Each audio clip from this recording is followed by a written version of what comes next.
Bismillahirrahmanirrahim. Assalamualaikum warahmatullahi wabarakatuh. Selamat siang saya ucapkan bagi adik-adik di kelas 11. Ketemu lagi di mata pelajaran perencanaan dan pengelolaan perjalanan wisata. Ini disingkat dengan PPPW, itu mata pelajaran untuk program keahlian usaha perjalanan wisata. Kali ini saya akan menyampaikan di KD atau kompetensi dasar 3.4, yaitu menganalisis komponen wisata. Yang pertama kita akan pelajari unsur-unsur produk wisata menurut Oka Ayuti, salah satu pakar marketing pariwisata pada tahun 2002. Dia menyatakan bahwa daya tarik daerah tujuan wisata termasuk di dalamnya citra yang dibayangkan oleh wisatawan. Itu adalah unsur produk wisata. Kemudian yang kedua, fasilitas yang dimiliki daerah tujuan wisata meliputi akomodasi, usaha pengelolaan makanan, parkir, transportasi, rekreasi, dan lain-lain. Yang ketiga, adanya kemudahan untuk mencapai daerah tujuan wisata. Kemudian, menurutnya, komponen-komponen produk wisata itu ada 4. Yang pertama dikenal dengan istilah atraksi, kemudian accessibility, amenities, dan networking. Untuk atraksi, yaitu adanya daya tarik wisata, ya baik alam ataupun budaya, ya maupun buatan manusia seperti festival, seni, kemudian museum dan lain sebagainya. Yang sifatnya atraksi ini adalah sebagai daya tarik utama atau sesuatu yang bisa dilihat yang utama yang ada di destinasi wisata. Yang kedua adalah aksesibilitas. Akses, ya akses ini adalah suatu sarana atau jalan, ya atau kemudahan ya untuk mencapai tempat tujuan wisata, baik jalan, adanya pelabuhan, jalan yang sudah diaspal dan lain sebagainya. Yang ketiga adanya amenities. Amenities itu fasilitas untuk memperoleh kesenangan, ya, amenitas ya. Misalkan amenitas ini adanya akomodasi, adanya sistem kebersihan, adanya keramah tamahan, ya, baik itu bentuknya tangible dan intangible product. Tangible itu yang bisa dilihat, intangible itu yang tidak bisa dilihat tetapi bisa dirasakan, itu adalah intangible product. Dan yang keempat adanya networking, yaitu jaringan kerjasama yang berkaitan dengan produk yang ditawarkan baik lokal, nasional maupun internasional. Kemudian komponen produk wisata itu dirumuskan lagi menjadi 3+, ya, yang 3-nya tetap, yaitu attraction, amenities, dan accessibilities, ya. Jadi daya tarik wisata, kemudian fasilitas dan pelayanan serta kemudahan, ya, akses, dan ditambahkan dengan keramah tamahan atau hospitality. Sehingga pariwisata ini dikenal dengan istilah hospitality industry. Yang pertama, dalam daya tarik wisata atau attraction itu kita mengenal ada daya tarik wisata alam dan ada juga daya tarik wisata buatan. Daya tarik wisata alam atau natural tourist attraction itu adalah segala bentuk daya tarik yang dimiliki oleh alam, misalnya laut, pantai, gunung, danau, lembah, bukit, air terjun, ngarai, sungai, dan hutan. Kemudian objek wisata buatan atau man-made tourist attraction itu meliputi daya tarik wisata budaya atau cultural attraction, misalnya tarian, wayang, upacara adat, lagu, upacara ritual, dan daya tarik wisata yang merupakan hasil karya cipta, misalnya bangunan, seni, pahat, diukir dan lain sebagainya. Jadi ada 2 komponennya, daya tarik wisata alam dan ada daya tarik wisata buatan. Kalau wisata alam itu terbentuk karena proses alam. Kalau wisata buatan itu memang produk tersebut sengaja dibuat oleh manusia.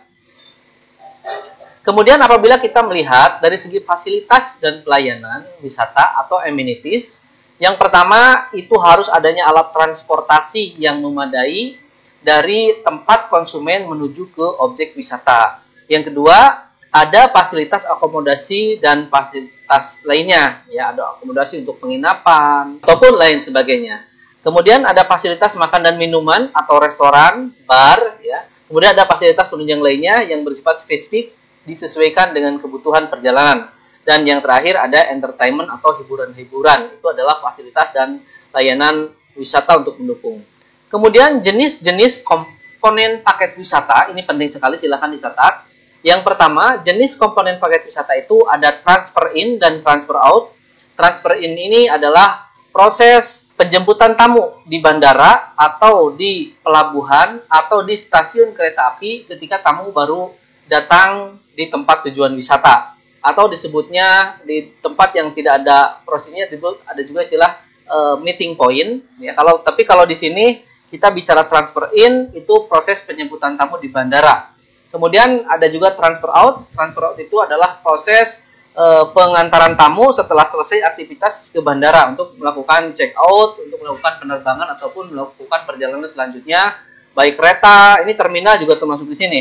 Terminal, stasiun kereta api, bandara ataupun pelabuhan. Yang kedua, komponen wisata yang sangat penting itu adalah alat transportasi. Jadi alat transportasi apa yang akan kita gunakan, baik untuk transfer in ataupun transfer out ataupun untuk proses transportasi atau kendaraan selama paket wisata tersebut dilaksanakan. Yang ketiga, adanya akomodasi hotel. Ini tujuannya supaya tamu bisa menginap dengan nyaman ya di hotel mana, baik itu hotel berbintang maupun yang non bintang, sesuai dengan budget dan kebutuhan tamu. Dan yang keempat adalah komponen itu harus ada objek wisata. Objek wisata ini disesuaikan dengan kondisi paket. Kalau one day tour atau overland tour, yang one day itu tentu objeknya sedikit karena waktunya hanya 1 hari. Tetapi kalau yang 2 hari 1 malam, objek wisata ini harus banyak, ya harus disesuaikan dengan kebutuhan.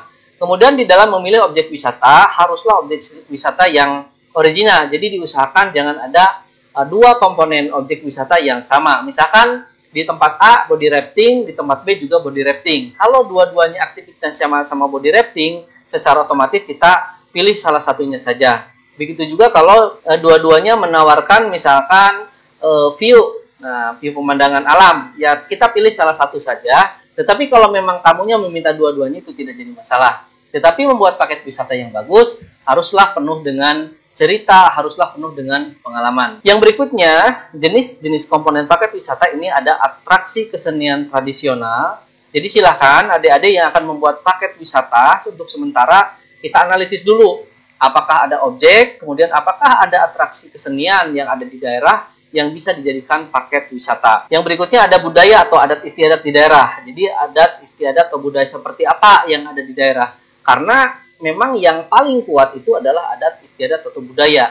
Kalau berbicara objek wisata, misalkan pantai. Pantai mungkin menurut kita pantai ini adalah indah. Tetapi menurut orang lain mungkin ada pantai yang lebih indah daripada pantai yang ada di daerah kita. Tetapi kalau budaya, karena ini bentuknya kekhasan daerah, sehingga kadang-kadang dan pasti mereka tidak ada di daerahnya. Sehingga ya ini juga ya yang menyebabkan kenapa kunjungan ke Bali itu lebih besar daripada daerah lainnya yang ada di Indonesia.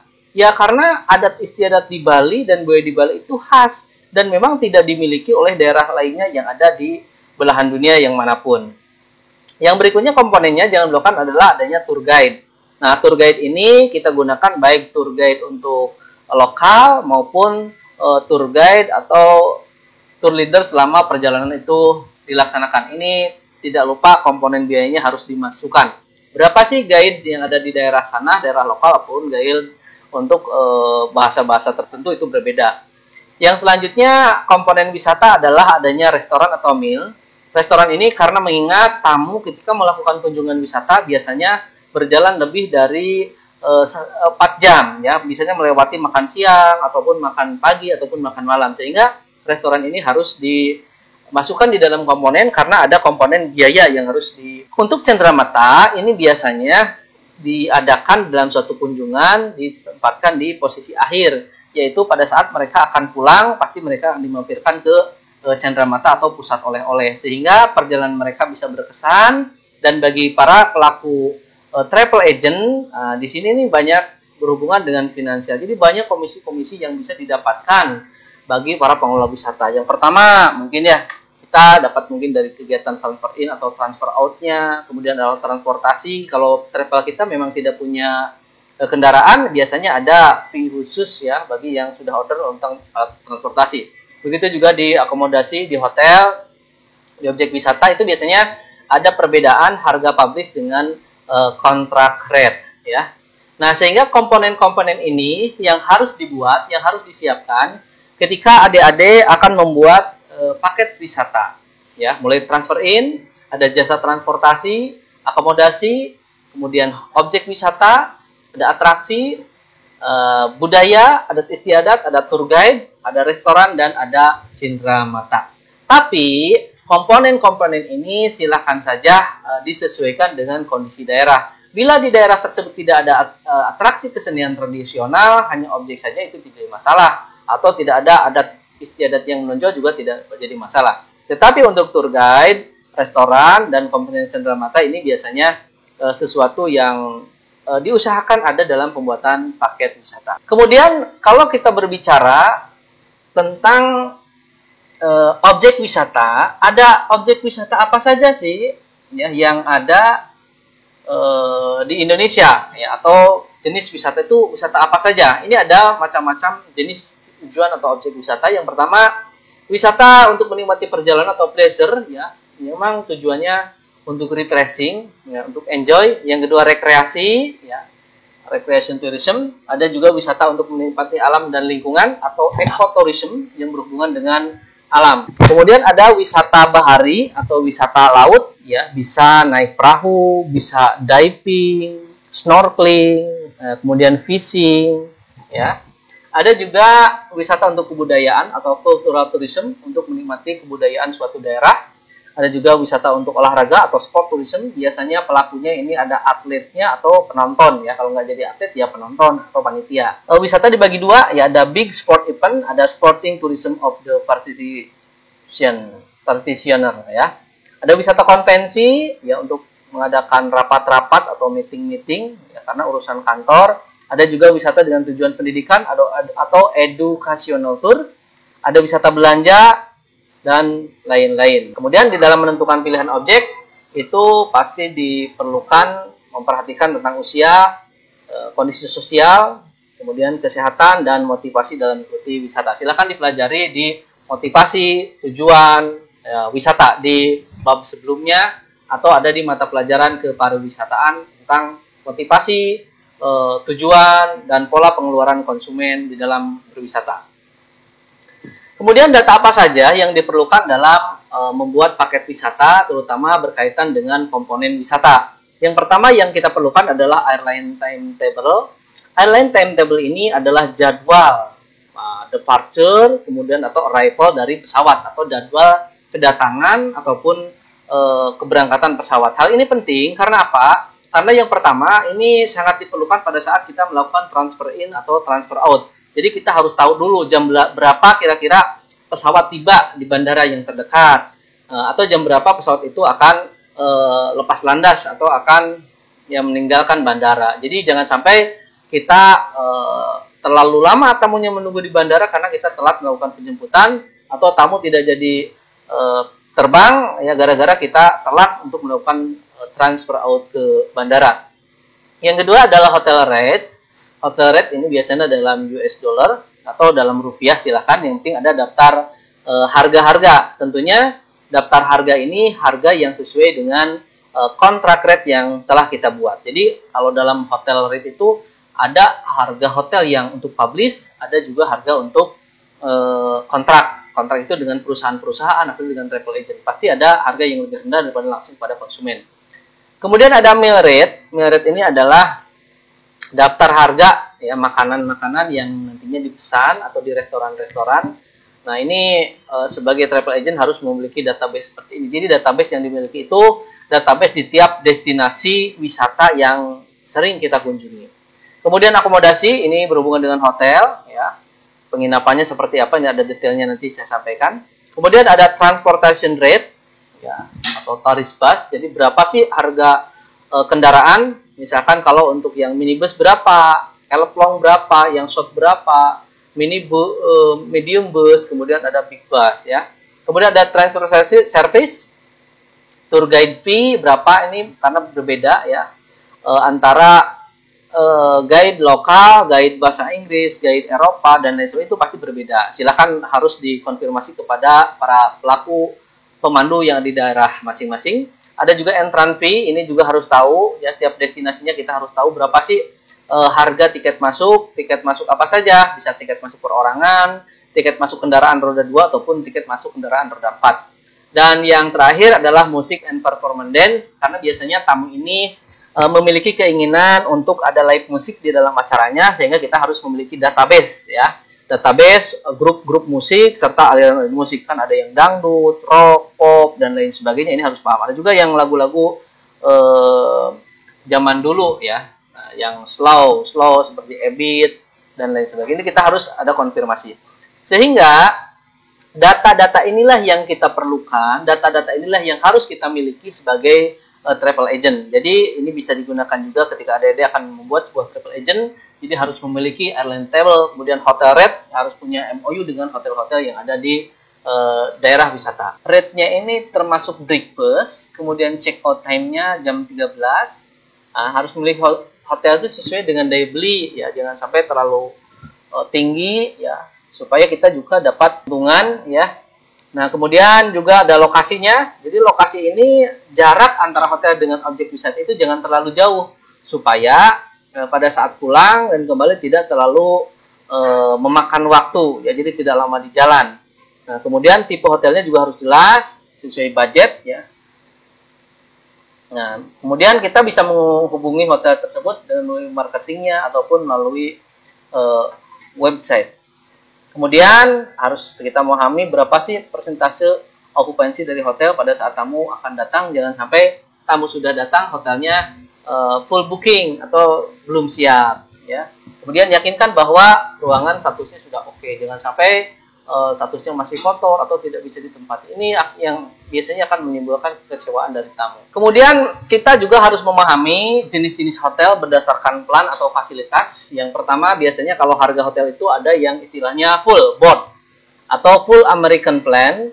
Jadi harga kamar di hotel tersebut sudah include antara makan pagi, makan siang, dan makan malam, itu adalah yang full board. Yang kedua ada modified American plan atau half board. Nah, half board ini adalah harga kamar tersebut sudah termasuk makan pagi ditambah makan siang atau malam. Kalau yang tadi full mah pagi, siang, malam. Kalau yang modified American itu adalah makan pagi dan siang atau malam. Jadi ada dua. Kalau yang full board itu 3 kali makan siang, yang half board, yang modified itu 2 kali makan, dan yang ketiga ada continental plan. Adalah untuk kamar yang dibayar tamu, kemudian termasuk makan pagi atau breakfast saja, ya, atau B&B ya, bed and breakfast. Nah, ini B&B sedang berkembang. Di hotel-hotel berbintang juga biasanya hanya makan pagi itu kebanyakan, tapi karena ada jenis-jenis hotel yang berbeda, sehingga ketika kita melakukan MOU dengan hotel, pastikan rate tersebut harus jelas apakah ini masuknya full board, kemudian half board itu yang continental plan, dan yang terakhir ada European plan. Jadi European plan ini dimana harga kamar yang dibayar oleh tamu hanya kamarnya saja, jadi tidak termasuk makan pagi. Kalau tamu pengen makan pagi secara otomatis. Kemudian hal apa saja yang harus diperhatikan dalam transportasi rate atau transportation rate? Jadi dalam menentukan harga transportasi, yang pertama jumlah wisatawan yang ikut dalam rombongan paket wisata harus diperhatikan. Apakah hanya 10, apakah di atas 30, di bawah 30, ataukah 50. Karena ini akan menentukan jenis kendaraan apa yang akan kita gunakan. Kemudian tujuan objek wisata yang akan dicapai itu kondisi jalannya bagaimana, kemudian kemungkinan dapat masukin kendaraan besar itu bagaimana, dan kekuatan menanjak pada jalan yang naik ini juga akan menentukan. Kalau jalannya kecil meskipun tamunya banyak, ya otomatis kita pakai mobil-mobil yang kecil. Jangan sampai ya jalan kecil, tamunya banyak, pakainya yang big bus, sehingga kendaraan tidak bisa masuk ke objek yang kita tuju. Sehingga harus diperhatikan betul-betul ya, kondisi jalannya seperti apa, kemungkinan tanjakannya dan lain sebagainya.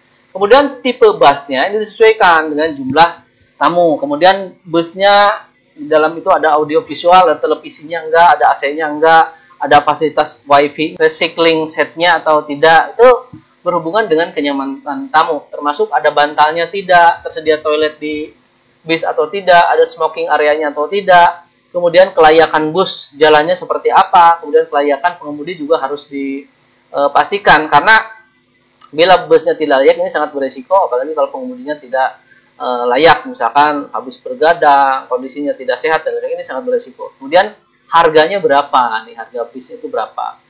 Kemudian tipe bus ini misalkan ada jet bus 2 seat, ya, kiri kanan itu. Mungkin itu yang bisa saya sampaikan. Mohon maaf apabila ada kesalahan. Ditutup wabillahi taufiq wal hidayah. Wassalamualaikum warahmatullahi wabarakatuh.